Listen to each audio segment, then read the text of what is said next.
Okay, I think there's 30 people in the meeting right now. Jeroen and Andreas are both here, so let's get started.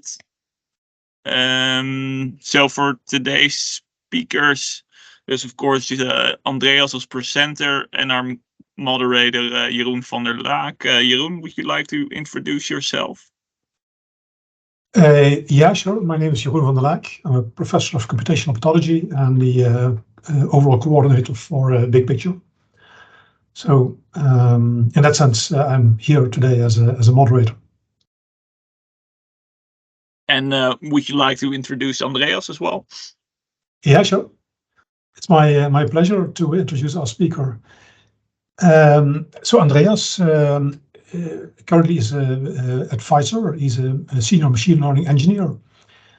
Before that, he got his master degree in physics, and he got a PhD in neuroscience in Vienna at the Institute of Molecular Biology.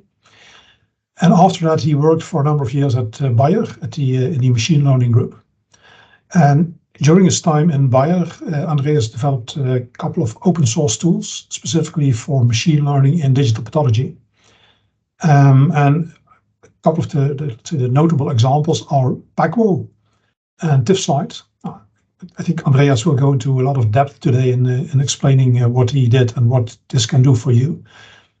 Maybe in brief, PACWO, for instance, it helps people in machine learning to interact with QPath. And TIFSite is a cloud-aware library for dealing with whole slide images. So without further ado, I would like to introduce or to give the floor to Andreas. He told me if you have any questions, please raise your hand and we will just take the questions during the talk. So don't wait until the end. And today's webinar is called Open Source Tools in Digital Pathology. So Andreas, floor is yours. Thank you for the kind introduction. And so let me quickly share my screen. Okay, only meeting organizers and presenters can share. I think I need to. That's something we need to adjust.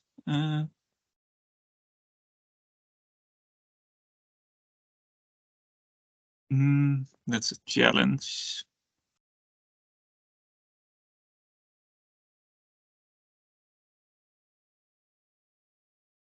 One second while I fix this.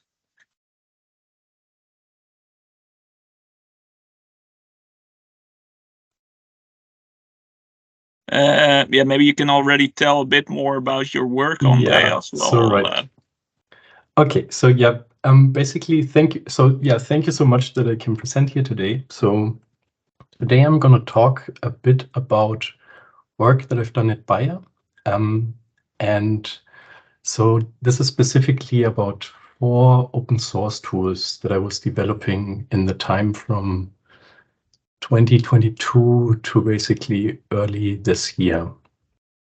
And all these tools are open source.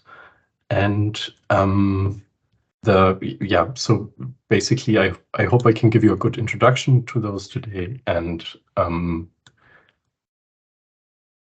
maybe you find them useful. So let me see. I think Paul, now I can share. Yeah, I've sent you. Yeah, great. Perfect. Okay. So good. So let me get started. First, maybe I'll mention this, basically a little bit of background about me. So because today is about open source, I thought like everyone who's familiar with open source development is going to recognize the GitHub profile, maybe most. So this is me, and I'm currently, since April, I work at Pfizer in the machine learning and computational sciences group, and I'm as a senior machine learning data engineer. And in that time at Bayer, from like 2020 to 2023, I was working on digital pathology tooling. Today specifically is going to be about this section of my work at Bayer, where I was in the Bigpicture project in work package 4. And To start a little bit, so the agenda for today is going to be, I'm going to motivate a little bit why back then we decided to create new tools for us to solve specific problems in Bayer's digital pathology workflow. And I'm then going to give a little bit of an overview of these tools that combined are called the pathological suite. And then we're going to go into each of the specific tools. I'll explain to you what they do and how you can use them and what they're good at. And at the end, I'm going to just tell you a little bit about my experience as an open source maintainer and what I would recommend doing and why I think it's actually extremely valuable also as a larger company to just work on open source and open source your tooling that's not IP relevant. So let me get started with the motivation a bit. And I mean, this is all very familiar to everyone in the call. I think there's just a few challenges and considerations that you have to take care of when you're trying to integrate machine learning in pathology. And some of these are organizational. So at Bayer, a lot of these things were maybe groups internally. In groups internally, it was sometimes complicated to share data required for model training. And also the entire organization had to basically shift towards digitalizing pathology. But I mean, yeah, the Bigpicture project is of course leading there. And we also had these cultural obstacles in the company where basically there's a lot of trust building required for building trust in the model predictions that we actually then create with when we train models on pathology slides. And we kind of had to also train machine learning researchers to kind of speak pathology so that they could communicate well with in teams with pathologists and the other way around also, which is basically a big task, also big picture in a way. Today is going to be a little bit about maybe more mundane technical obstacles that we were facing. And I've put these 5 obstacles here that I want to talk about today, where we found specific tools that we used to solve those.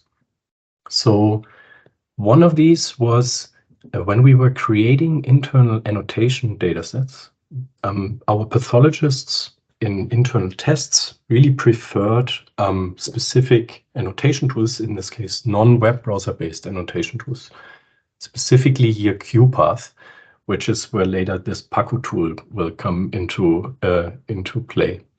The other obstacle we had was that the digital pathology datasets are just multimodal by nature, or you got these image data together with slide metadata, maybe image metadata, and pixel level or region-based annotations. And these are usually distributed over many places. Andreas, sorry to interrupt. We have already a first question from Jan Willem. Yep. Yeah. Could you highlight where the aversion against web-based tools came from? Yeah. So when this was tested internally, some of the functionality that QPath implemented for annotating was not yet available in at least the web-based annotations tools that we were trialing at the time. And so this is, for example, this region painting that's available in QPath and the selection capabilities in the QPath UI. That's just very mature. I think Pete Bankhead did an insanely good job at these annotation tools. And the pathologists were just also preferred basically the non-existent latency on the desktop computer compared to the web browser-based one. Because they were just zooming in and out very fast, and that of course works better if you have the data locally. Okay, thanks. Yep. Good. Yeah. Then so Right. So then the third point that I wanted to talk about, or Joel, maybe. Yeah. So maybe you're getting to this. So maybe there's a latency problem, but do you think it would be possible to run these tools on a Linux remote desktop? Maybe you're getting to this, but we're offering that in Bigpicture, and could we offer these tools in SD desktop is basically what I'm asking. So I think that a very well optimized web browser-based annotation workflow can totally work. Yeah, so that's the summary, basically. Okay, so then so the third option that we had to solve, or the third problem we had to solve, is just that, or like if you want to do this at scale, at some point you kind of either have a large on-premises cluster and like big infrastructure, or you have to move to the cloud, basically. And Bayer was moving a lot of their image data to the cloud, so we kind of had to find a solution how we access them easily. And then another problem was we wanted to show predictions in like the commercial viewers that were tested at Bayer. And sometimes it's hard to integrate with commercial vendors just because, I mean, they don't open up their code base, which makes sense because it's their IP. And we sometimes needed to prototype something. And so we were lacking a little bit there. And then just, yeah, like the last point is just that machine learning on these huge data sets is a very big technical challenge. So we came up with solutions internally kind of for what tools we wanted to build to solve these problems. But then, of course, you can ask, continue here. Of course, you can then ask, well, if you just search for digital pathology on GitHub, there's like a ton of open source repositories already. So why not just like maybe pick one that fits or something and contribute to that and adjust it to your needs? So the question comes up, why do you need to develop new tools here? And well, yeah, this is of course a complicated question, and I'm a bit biased maybe there also. Like, but in a way, when you roll your own initially, you get, of course, the tailored solution specifically for your case. You decide, you have all the flexibility and control over your project direction, where sometimes maybe if you try to contribute to an existing end-to-end pipeline that is available online, it might be that some of the ideas you have just currently don't fit into that open source project. Maybe they are developing in a different direction or something. And then, of course, it also helps you to be able to prototype innovative ideas just very quickly because you are in control of the entire stack. So what we then decided was, instead of building another system that works together like from end to end, we wanted to follow a little bit like the Unix philosophy and the open source mentality in a way, where we wanted to design tools that do one thing and do that thing well. And they should favor composability versus like a monolithic design. So basically, we thought that probably not all the tools that we're going to build are going to be popular. So at least the popular ones should be able, it should be easy to use the popular ones in together with other systems. So it should, like, if someone wants to use just maybe TIFFslide as an example here, they should be able to do so without having to install our entire stack. And then we wanted to make all this available as open source from the get-go. And that's just because we wanted to encourage community collaboration. We wanted to be transparent with our code bases, specifically for this trust building problem that I was mentioning before. And also kind of like, we thought when we create a popular tool, we just increase the longevity of that code base. And also we kind of avoid a little bit of vendor lock-in, where we maybe specialize into a specific stack and suddenly all of our systems are in that specific stack. Okay, so out of all of these ideas, we basically, the idea of this pathological suite was born. And so we wanted to basically use these tools to support pathologists by equipping them with superpowers. And in a way, that's like also what the Bigpicture project does at the end. We came up with solutions to these specific problems. The annotation tool that we wanted to provide is Paco in this case.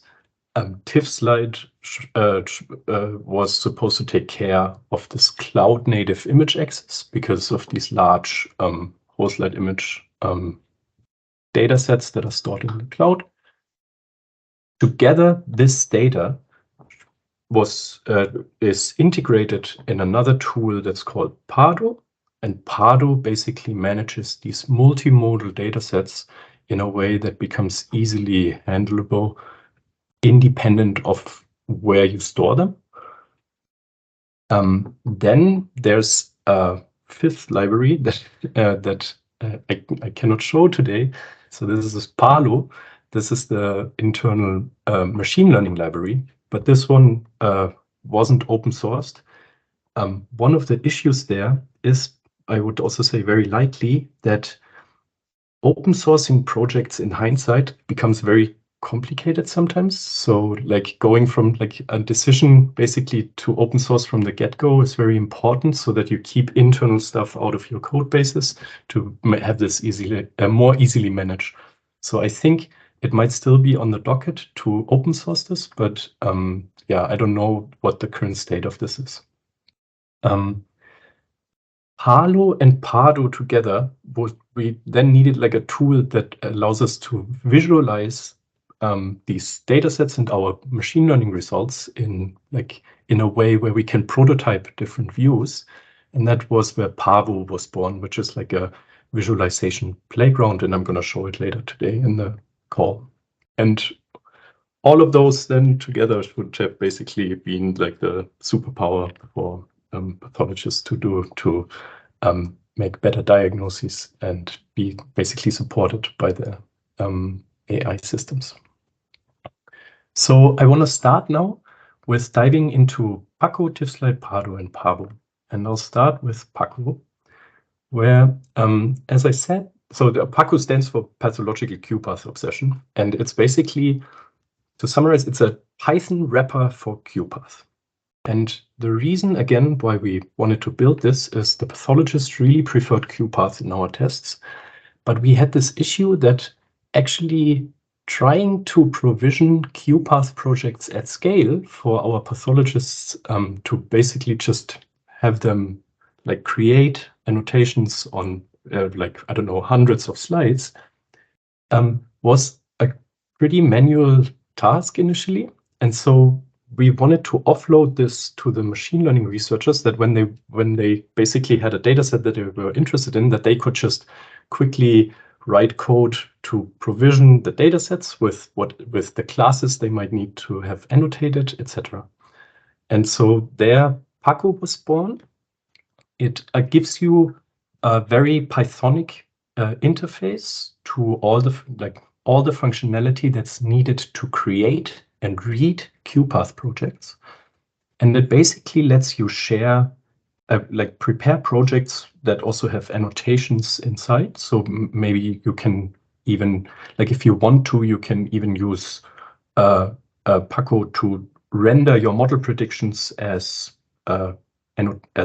manual annotations, so to say, and then display that in a QPath project for the pathologists if they prefer that. But you can, of course, also extract annotations that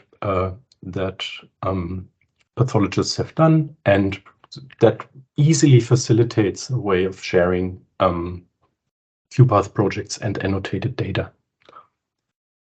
Paco is available on the Bayer Group GitHub, and it's already very popular. Like we have, I think this is of the 5 tools, this is the most popular on GitHub.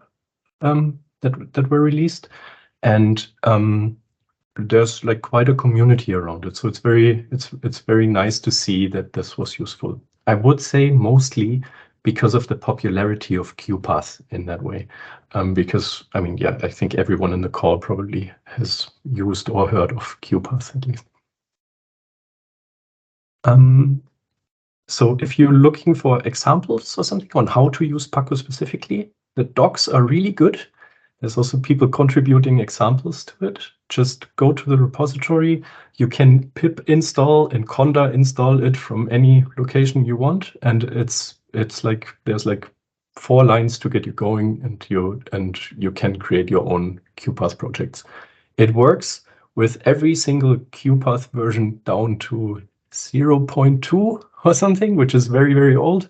And I think, so I haven't tested yet if it works with 0.5, which is currently a release candidate, but that is very recent. I think that Pete Bank had released that one. So, but if it doesn't work, open an issue, and it's probably going to get fixed very soon. That brings me to the second tool, where I'm going to dive a little bit deeper into the technology behind it, and that's TIFFslide. So TIFFslide was basically solving this use case for us where all of our whole slide images were moved to S3 buckets or Google Cloud buckets. And we kind of needed to somehow do training machine. We wanted to train models on them.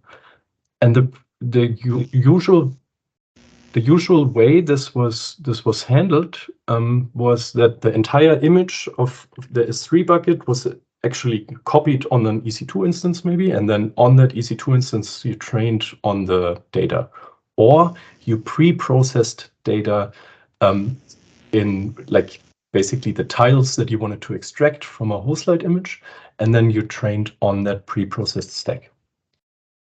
TIFFslide was is then basically an implementation that has an API that is a drop-in replacement for the very popular OpenSlide Python, but it supports reading data from anywhere. Again, it's on the buyer group TIFFslide if you go there. And so I'm quickly going to explain how that works on the technical side. So I'm using here this pyramidal stack image from this publication because it's like, I think, a very nice representation of how these image formats usually look. So we have this, like TIFFslide supports, as the name suggests, a lot of TIFF-based whole slide image formats. And these usually store a hierarchy of resolutions basically within the file. You can imagine this like this, that if this blob down here, and maybe I should do the laser pointer thing here. So if this blob down here represents the file on disk, in a very abstracted way, how these file formats look like is you have some metadata in the header of the file, and that metadata basically tells you where each of these squares that is usually compressed, so each of these tiles is located in this big file on disk. So if you want to access maybe a single square here, so imagine the screen square just being like just one, then if you know the start offset and the stop offset, and you know the compression, you can basically seek in this file to a location, you read a certain amount of bytes, you decompress it, so maybe it's a JPEG compressed tile, and then you get your image data back. So what you can imagine is that if this is stored on the cloud, so in some cloud bucket, and I'm actually randomly sampling I don't know, petabyte-sized whole slide image dataset, I might really just want a few tiles from each of these images. Maybe I just want a few tiles where my necrotic tissue is located or something. So if you know the offsets of each of these small squares in the file, then you can, of course, just request AWS S3 to just return you a certain chunk of this file instead of copying the entire file to an EC2 instance, and then extract that. And so on the backend, what TIFFslide does, using another library from Christoph Gohlke called TIFFfile, which is like insanely good implemented, and it's basically providing most of this technology also there. It builds a kind of like a mapping that tells you if there's a certain index of a chunk, or of a tile. So let's say 0, or what, I don't know, 8, 9, and like on this layer, then you can basically index to this certain tile, and you then know the byte offset in the file that you have to read to request this tile back from the S3 bucket. This entire array of the image is then reconstructed by a library called SAR. So this is for chunked array storage. And this is all offered basically by the TIFF file backend. TIFF slide just then provides a little bit of functionality around like the specific handling of whole slide images and supporting that things like like the OpenSlide compatibility is guaranteed. So basically, if you have code that uses OpenSlide to read tiles from a thing, you can just use TIFF slide and suddenly it works with S3 buckets without you having to do anything. And one more cool thing about TIFF slide is that this way of handling reading the data and decompressing it allows you to very easily switch out the decompressor. So in Apereo SVS, for example, this is usually JPEG or JPEG 2K. But what you can do now is you can, for example, switch to a GPU-based decompressor and decompress these tiles directly on the GPU. That functionality is basically implementing this functionality is very easily possible with TIFF slide. I want to show a quick thing about the performance of TIFF slide. So an argument that's often presented is, well, Python is slow, and you should implement your library maybe in C because it's faster. And OpenSlide, so the lib OpenSlide is implemented in C, and there, like even though we in TIFF slide, most of this handling, except for the decoder, is done in Python, we're still outperforming reading tiles from the whole slide images, at least for the formats that TIFF slide supports. Some formats, like for example Mirax or Ventana, are currently not supported because they need some sort of composition step in between because tiles are not regularly chunked. But yeah, that basically would have to be implemented to be fast. The cool thing about having all of this in Python is that it's actually super easy to prototype new features. So if you basically want to change something in TIFF slide, you prototype it in Python, and that makes it, of course, easy to do. Okay. So again, yeah, try it out on the GitHub. You can also pip install and conda install it from anywhere, and for all Pythons. And I'm happy to answer issues also on the GitHub. So that brings me to the dataset library, Pardo. And so the problem that we were trying to solve here was that, again, the datasets are not just images, or you also have to do a lot of bookkeeping around maybe metadata that comes with the image, or like locally annotations that are maybe on some slides, on some tiles and not on others because they are localized, maybe polygonal. And all these resources that provide this metadata come from very different places. So there could be some study metadata, some slide metadata, yeah, as I mentioned, in images and notations, and they could be stored in LIMS systems, in databases somewhere, like or network or cloud storage. So when we design Pardo, we wanted a system that allows us basically to keep track of all that information in a few simple files. In this case, we opted for Parquet as a columnar store to store the dataset information. And we wanted to design this in a way that it's cloud native by default. So it shouldn't matter where all of this stuff is located. If you have a connection to the system, you should just be able to read these datasets. So what a Pardo dataset is in detail is then it's 3 Parquet stores. And those represent the 3 different modalities in the datasets. One is an image provider.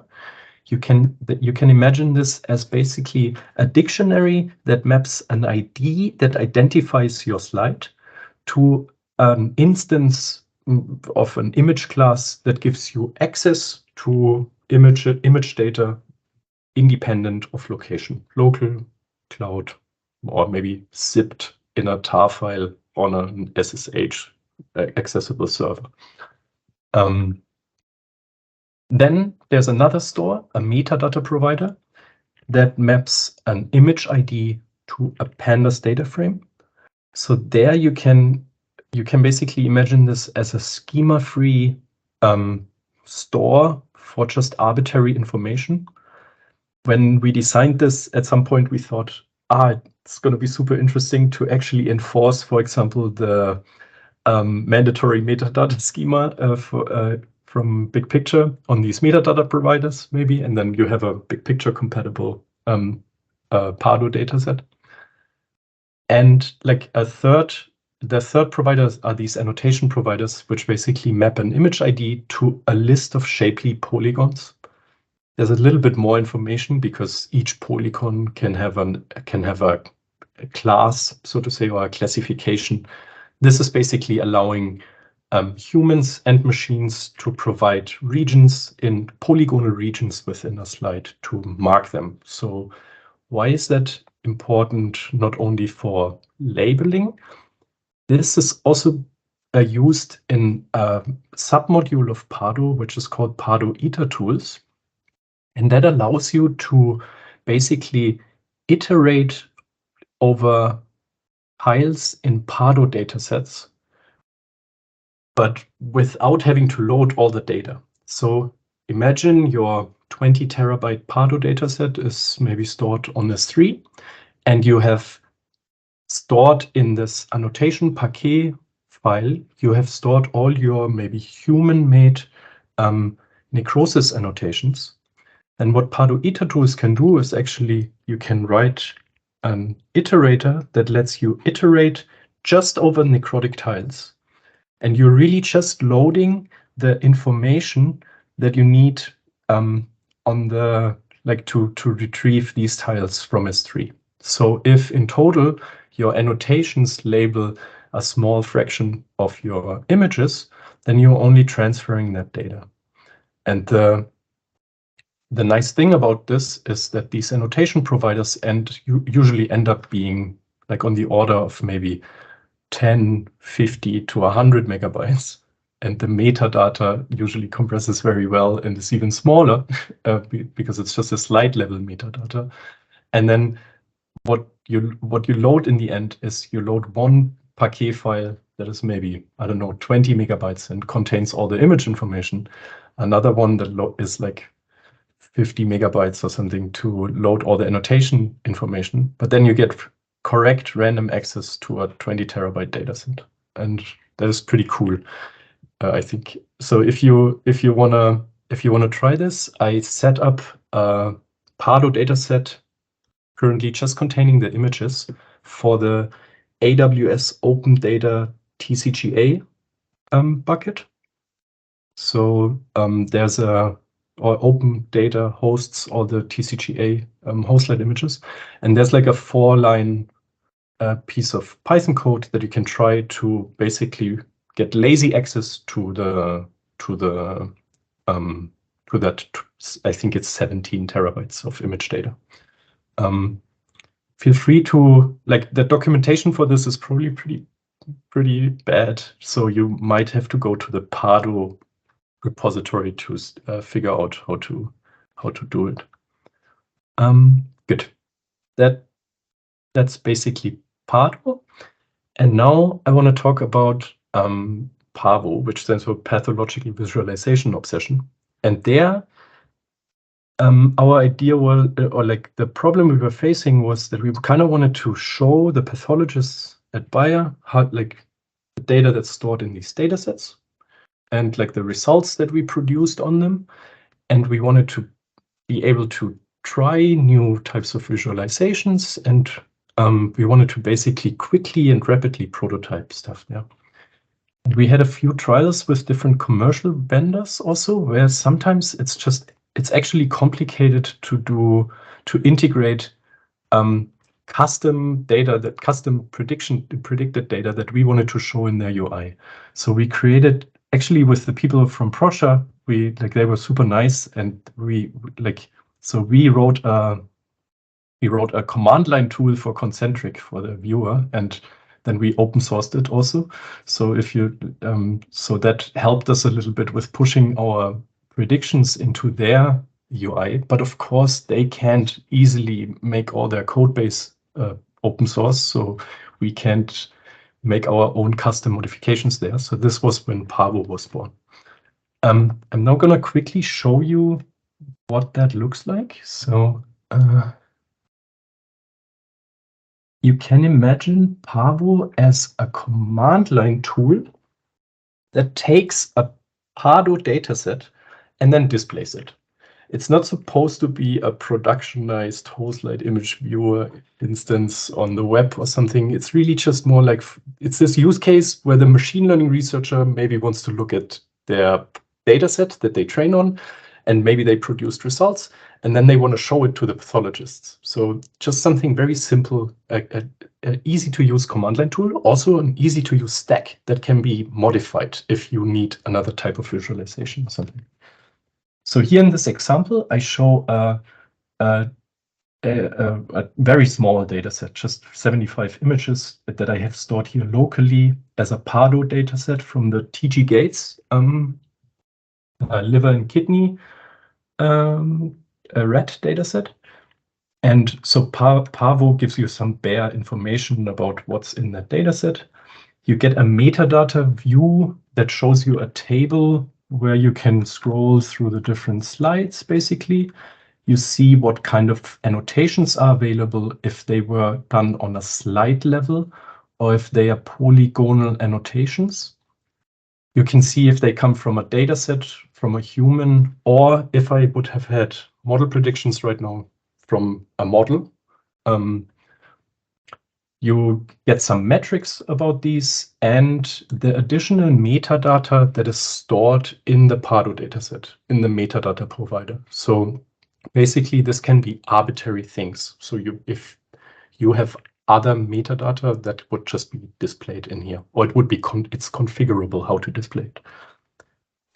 What we then can do is, like, we can easily maybe filter here. So maybe we wanted to look at our necrotic tissues here in this Pardo dataset, and maybe we wanted to look at the most necrotic slides. So we could just say, okay, please sort this by the area of necrosis that is in the slide. Please note that this is all currently from manual annotations. But if we look in here, then you get a this is a very basic OpenSeaDragon viewer, and that viewer shows the annotations that were done by pathologists right now.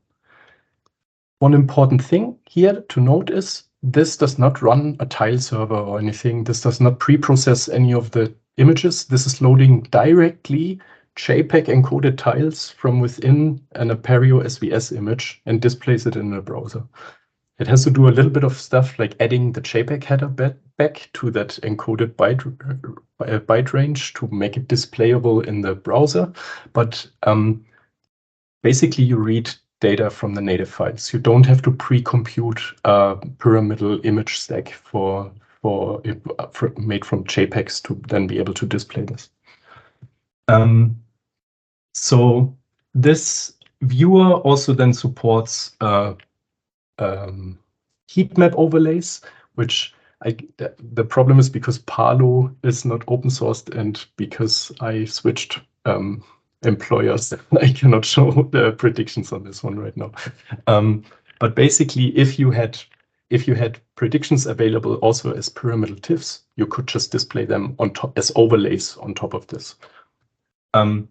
We used this tool back then to basically prototype novel stuff, and like we were playing around a little bit with new ways of displaying whole slide image data. So we thought maybe we experiment with like 3D viewers or something to have just different ways of showing whole slide image data. this never led to anything, but it was just a way to quickly prototype. Should we try a different visualization or something? One of the reasons we tried this initially was when the pathologists told us that showing predictions by color overlays changes their perception of the tissue when you toggle them on and off. It's like this looking in the sun effect. Then we just thought, maybe we can just take advantage of a third dimension and display like these things differently. But yeah, ultimately this wasn't very usable. But it's easy to add to this tool. That was the thing that was important to us. Also, if you're interested in the annotations on this TG Gates dataset, this was something we also open sourced. So this was in a collaboration done with AI Agnostics, and this is a dataset of 230 rat liver slides that were open sourced by Bayer and AI Agnostics, done by pathologists in Bayer. So this might also be an interesting open source resource. Okay, so let me switch back to the presentation. And so that brings me basically, so these were the 4 tools that I wanted to show. And that brings me now to a little bit to my experience that I had with open source. So I think in academia, it's usually not a topic, or everyone open sources their tools, but in larger companies, it's sometimes like, well, it's just a lot of work and like there's no benefits like for us to open source things. And I think I really strongly disagree there. So I think there's very mutual benefits of doing open source development. One is that it's like you just are very transparent with your solutions. Like an example here, for example, is when we released TIFF slide, it turned out that there were like some compatibility issues that people detected with the way our read region interface worked to be compatible with OpenSlide. And that led to like a super long discussion where we suddenly realized that OpenSlide does some subpixel dithering when you basically access level 1, even at integer coordinates. So that was very interesting. There's like if you read this issue, there's a very interesting thread about subpixel movements in OpenSlide. And these are things that you might not detect, but if you have more eyes that look on this, then it's actually you have a higher chance of detecting these. Then the longevity again with a larger user base is actually like makes your tools probably supported for longer. So one of the users of TIFF slide now is this library called WSInfer, which tries to build blazingly fast deep learning pipelines, and it uses TIFF slide. And so basically there's also interest from external users to keep these tools running, which is of course very nice. We also have like very nice interactions with Paco and a community that seems very happy that this tool exists, and it's very rewarding in that sense. Andreas, you want to take a question from Joel Hedlund? Oh yeah. Did you just say subpixel rendering in pathology slide images? Yeah. Will anyone ever appreciate that, or does that just add like another computation step that will not be noticed by a human user? So that's actually, it's very complicated. Yeah, it's a thing that people aren't aware of, or you request a region, like as a machine learning researcher or something, you request a region in level 0, and you just assume that those were integer coordinates. I'm going to get the raw pixel data back. But in OpenSlide, this is actually, at least in version below 4, I don't know if this has been fixed in 4, it's impossible. Like there's some tiny, basically subpixel rendering happening where where due to the composition that's happening internally, you don't get the real raw values back. And this was noticed by, so the person that opened this issue works for Labelbox. And I think the Labelbox basically now uses also TIFF-Slide. And they noticed this in their UI when they were looking at stuff, because TIFF-Slide tiles were a tiny bit less blurry than OpenSlide tiles, and it made no sense. And yeah, and so I don't know, like these are all these technical issues that you don't want to think about, but at some point have to think about probably. Yeah. But it is important. To me, it sounds like performance clock cycles used to make the image worse. And that's like not what you want in machine learning. Cool that they could see it, but it's a problem that feature existed in the first place, I would say. Yeah, you can also imagine that maybe like tons and tons of models have now been trained on slightly blurry images. And exactly. Yeah.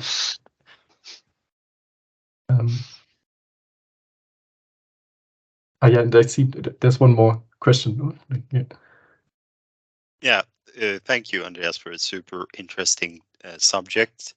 I'm also an open source nerd, so I'm super happy that you take this question. But how do you provide a compelling reason to contribute to the open source community as a software developer? How do you present it to the management? How do you do it in a big, large commercial company? Yeah. So I think I'm probably very lucky that at Bayer this was actually part of me when they hired me. There was like the job description said we're gonna open source these tools when we make them.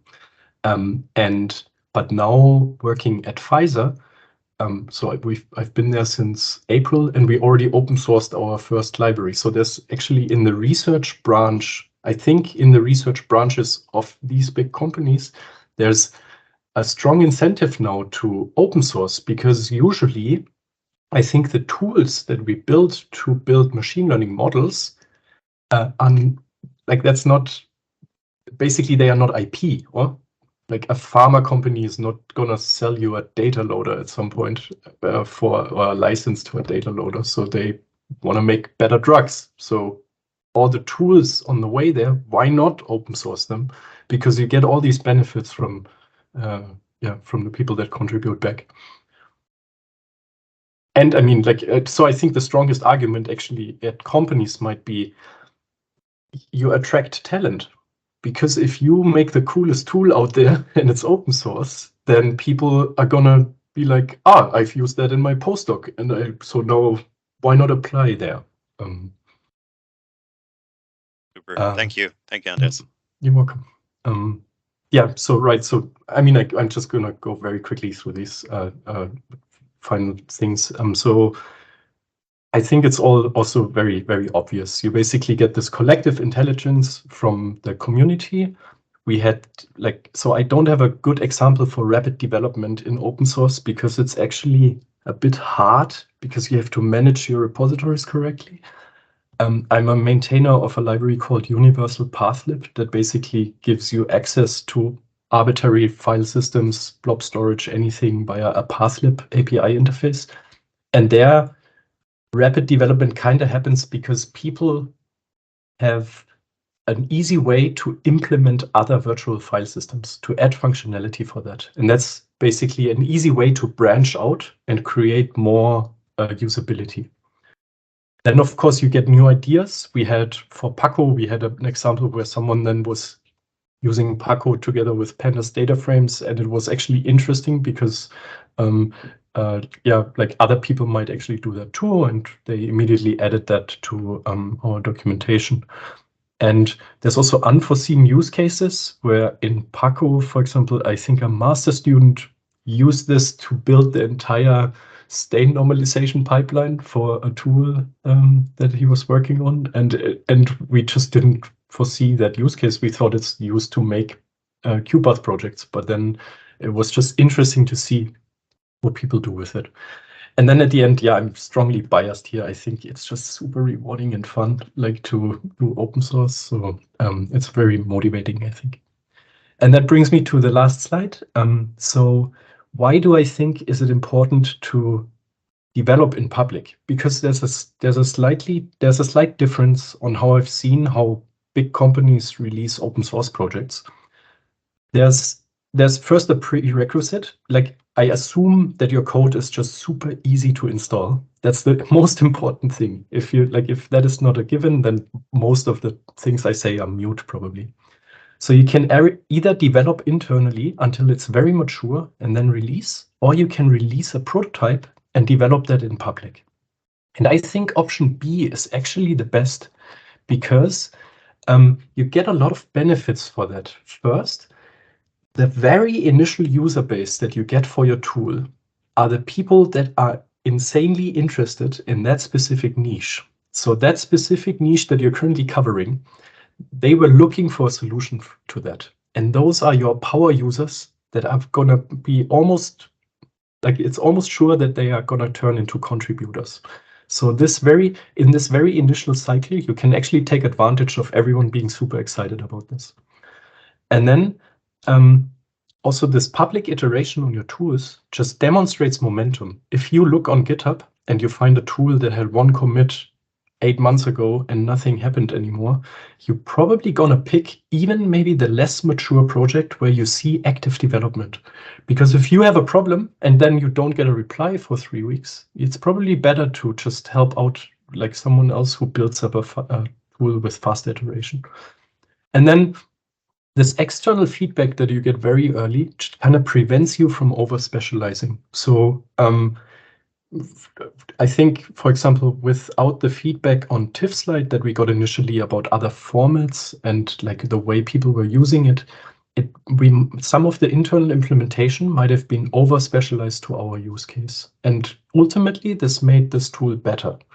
The same is true for Paco. Just being basically forced by the open source community to add Windows support was beneficial for everyone with a Windows machine in the end. And it made our tool more popular. So yeah, that's basically my recommendation. And I thank everyone for listening. And yeah, get in touch with me on GitHub. That's where I spend most of my time. And the repositories are all there. Thanks everyone at Bayer for it was a super fun time building all of these things. And I'm also still maintaining a lot of these repositories actually. And yeah, if there's any more questions, I'm happy to answer them. Thanks a lot, Andreas. And yeah, really great overview and a very strong call for people to develop their software make it open source, or even develop it in an open source fashion. Let's see, do we have any questions for Andreas? We have 5 more minutes. Joel Hedlund. So again, this remote desktop thing, it seems like some of these tools are non-web app things, but are designed to be used from a computer. Have you tried using them through a remote desktop, and was the feedback on that like bad or decent? Or yeah, so I think for QPath, running it through a remote desktop the feedback we got was bad. The hard part about that is this is usually on underpowered Windows company laptops in like a VPN that that's not easy to handle. And yeah, so I think QPath, I remember vaguely that there's an in-browser version of QPath that I think Google tried to set up at some point also, but I don't know if that is still maintained or supported or how that would work. But yeah, I don't know if maybe like probably if you can set up like some direct guaranteed high bandwidth connection to an EC2 instance or something that runs these tools, I could imagine that that the remote desktop experience might work then too. Yeah. So disregarding QPath, some of your tools looked like they were not web apps, but on on your own computer running tools. Did I misunderstand that? So Pavo is basically a Flask backend that runs a web server, and Okay. but that's just to solve the UI issue across operating systems. Yeah. Gotcha. Hey, Andreas, I had a question that relates a bit to the first question of Joel Hedlund. So your TIFF slides, you can address, you can access pixel data. Yeah. But if you want to build a viewer, or sometimes you want to have some resolution level that is not present in your slide. And even some whole slide image formats, they skip certain levels, right? They don't have all the levels that you showed in your slide. So do you have some kind of downsampling in your library to facilitate this? Yeah, so the naive implementation of that initially was to use because OpenSeaDragon, the front end that displays this, requires every second level. And so if you request an intermediate level, we're actually loading 4 tiles from the image and then doing some basically re-encoding these 4 tiles at a lower resolution and sending it back. The correct way to do this would be to write an OpenSeaDragon backend that supports non-factor of 2 levels. And I think just someone should try this, and it probably will work. And then you could read again the native levels that are in the slide. Yeah. Okay, thanks. Do we have any other questions for Andreas? Remarks? Complaints maybe for people that used the code and had problems with it? Right. No code is without bugs. Okay. Yeah, I think maybe I have. Sorry, I was just wondering how this repository works without the schema that you mentioned. Which repository? It's the metadata, I guess. The first one, the metadata for this Pardo, I believe. Mm-hmm. You mentioned. Yeah, so this is just. Yeah, you can just basically what you have to define is what your image ID is. So that Pardo helps you with that. It's usually a file name and maybe some prefix or like an MD5 sum or whatever you need to identify your whole slide image. And then it's just a data frame that you store under that key. Ultimately, all your data frames have to have the same columns, but I think there's 2 or 3 columns are enforced. The rest is just whatever you define. So you can just put arbitrary data in these data frames.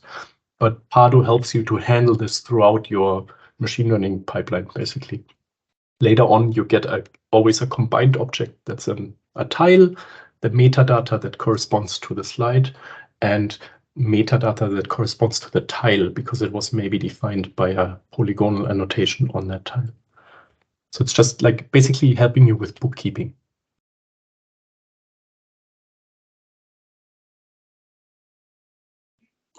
Is that an answer, Sudeep, to your question? Somewhat. I guess I understood some of it, but maybe. No. Yeah, if not, Maybe open an issue in the repository. Sorry, I'm not a computational person, so that was. I was just trying to think if Bigpicture could learn from something like no schema methods, but that's maybe a different discussion. Maybe something for a private discussion, since we're out of time as well. To wrap things up as well. Thank you, Andreas, for a very nice and interesting presentation, and Jeroen for moderating. On the 24th of November, also at 3 o'clock, we'll have another webinar by Marek Wodzinski on whole slide image registration. So hopefully everyone will be there as well.